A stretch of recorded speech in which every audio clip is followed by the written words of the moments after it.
The Australian Open ball kids are a vital part of our tournament.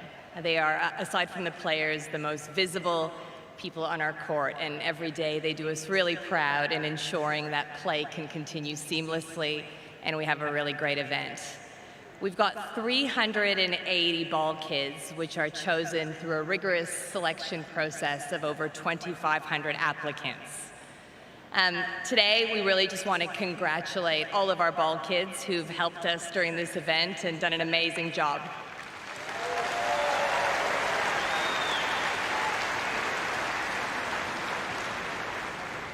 Another reason we're here today is to celebrate our top 2 ball kids. So if you'd please join me in congratulating the top ball girl of the year, Serena Aponzo from the Ashwood and Clarinda Tennis Club.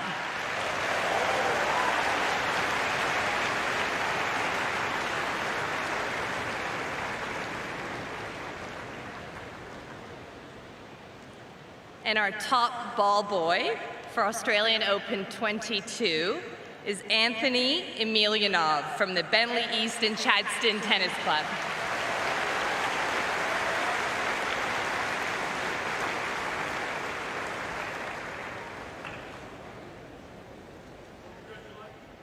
Congratulations to Serena and Anthony. Please put your hands together for one more time for their magnificent contributions. They do an amazing job, so it's fantastic to be able to recognise their efforts here today on Rod Laver.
Well, good afternoon and welcome to Rod Laver Arena. It is the first of the men's semi-finals matches that we have in store for you today. My name is Rob Koenig, delighted to have Chanda Rubin alongside me for this one. Good afternoon, Chanda. Good afternoon, Robbie. I'm excited for this one. Happy to be alongside you. And this is certainly going to be a blockbuster. Yeah, after 11 days of competition, we have arrived at the final weekend here of the Australian Open 2022. This man has started to cement his spot amongst the very best tennis players on the planet. A permanent fixture in the top 10 is Matteo Berrettini. He has been to the finals of a major before. Let's not forget that, on the lawns of the All England Tennis Club last year. And last year it took the very best player on the planet, Novak Djokovic, to beat him at 3 of the 4 majors, because 12 months ago here, remember, he didn't lose. He had to retire with an abdominal strain. Didn't get to compete in that round of 16 match. So he knows what it's like to compete at the sharp end of these events. He'll be well prepared, and he'll relish the challenge of taking on one of the greatest competitors the sport has ever seen. A champion here back in 2009 was Rafa, but in comparison to his other majors, this has been relatively slim pickings. The Avenue of Champions, one of the best walks in all of tennis.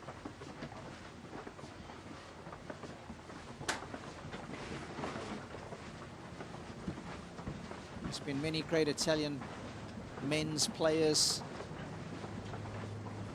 He is certainly flying the flag together with Yannick Sinner for Italian men's tennis.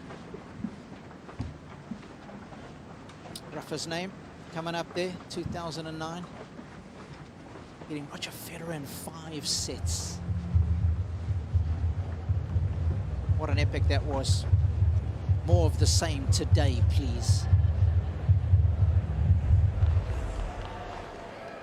The first of our men's semi-finals for this year's Australian Open. Would you please welcome our 7th seed from Italy, Matteo Berrettini. The first man from Italy to ever make it to this stage at the Australian Open, and he'd love to go one better.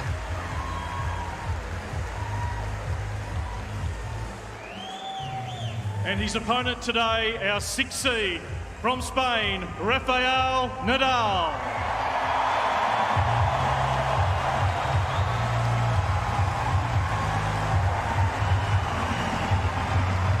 A champion of champions. He knows what it feels like to win here.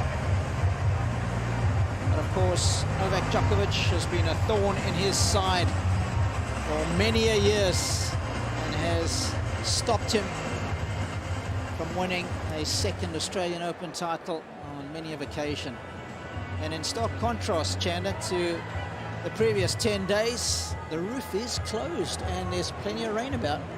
Yeah, and you would think for Rafa Nadal that he would have preferred a sunny day, a little more heat, where his ball might bounce up a little more, but players have to deal with the conditions that are on the day, and certainly as a champion, Rafa Nadal is used to adjusting to whatever conditions he has to play in. Yeah, he likes those Mallorcan sea breezes, doesn't he? And the sun's out, the guns are normally out.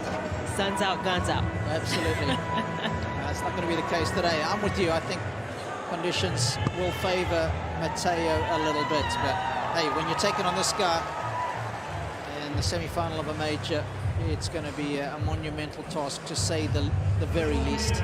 So much experience for Rafa. Matteo has been here before.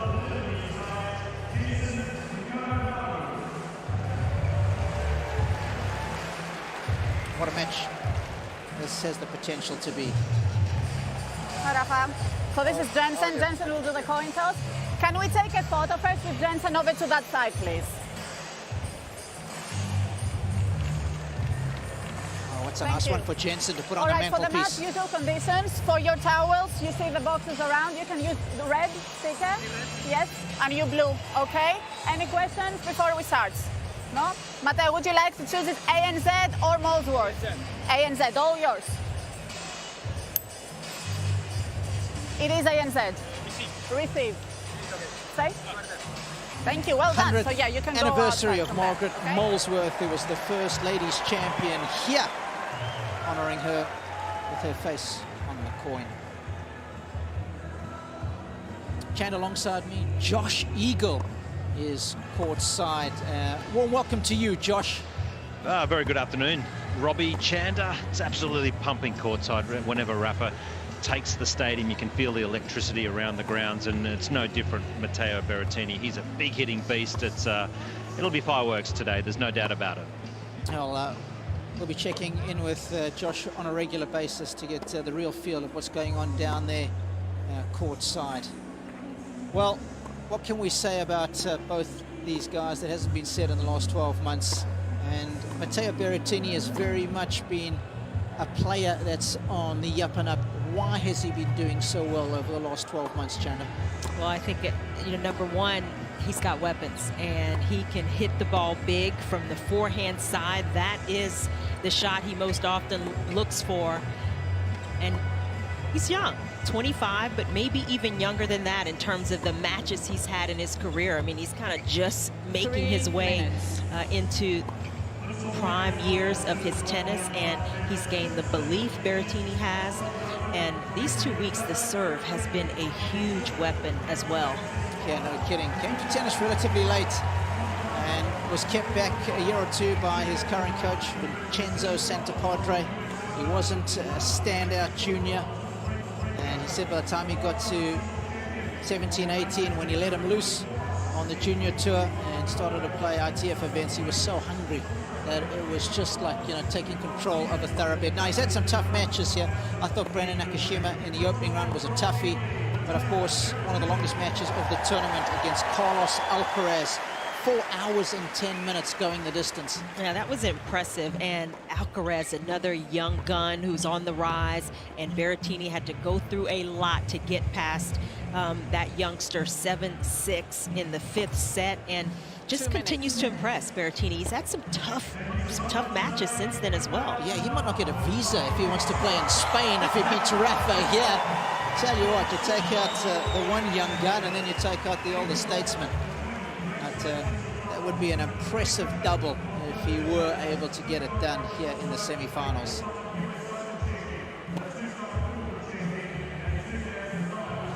Oh, from Manacor in Mallorca. It's an incredible story that such a small island has produced 2 world #1s in Carlos Moya and him, as well as, Grand Slam champions. Is his coach, and he tells great stories about when he was practicing with Nadal when he was 15 years of age. He saw what was coming. He was losing sets to him when this guy was 15 and he was world #1. I mean, that's a great story within itself, isn't it? I mean, talk about a legacy in terms of Mallorca, and great mind in Carlos Moya, now coaching Rafa Nadal, and it has been a lethal combination. Yeah, it's come the full circle, hasn't it? Incredible first set tiebreak against Adrian Manarino. Had to save a couple of set points. I think he converted on his 7th set point with Rafa, and then had the chance to beat Shapovalov in straight sets there. That break points that he had at 3-all in the 3rd. He missed a relatively easy forehand, and then things got ugly thereafter. Yeah, you always kind of wonder if matches like that, as we see the head-to-head, Nadal won the only meeting. That was a couple of years ago, 2.5 years ago at the US Open. So you mentioned Berrettini, a different player now, but you always kind of wonder if matches like that one could come back, to hurt Nadal. The fact that he was out on court longer than he possibly needed to be, but he looks good, he's looked fit, and his movement has been fantastic. Those are always good signs. So, taking out a weapon of choice. We started with 128, and we are down to 4. Rafael Nadal has been here and done it before. Berrettini Oh, this is uncharted territory as far as this particular event is concerned.